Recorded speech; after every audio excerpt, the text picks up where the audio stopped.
تختاري وحده فيهم.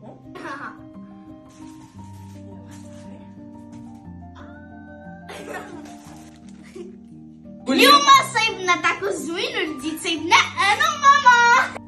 وغادي نحتاجو 300 غرام ديال الصدر ديال الدجاج اللي مقطع بهذا الشكل هذا. العطريه اللي غنخليها لكم مكتوبه لتحت، رشه ديال الحامض وواحد شويه ديال الياغورت طبيعي. كنخلط كلشي مزيان وكنخليه على جنب باش يرتاح.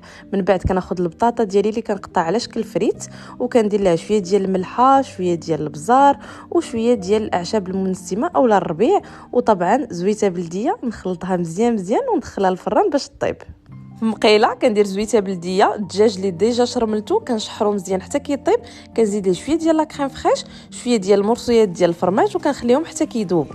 ومن بعد غادي ناخذ بان تاكوس ماكسي ديال بيمبو، ندهنو بشويه ديال لاصوص، ندير فوق منه الدجاج ونديرو فوق منه الفريت ونجمعوه ونطويوه على شكل تاكوس. ندوزو نديروه في مقيله اولا في الماكينه ديال البانيني ونحمروه من الجهتين.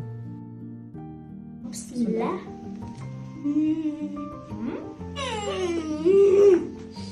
يس.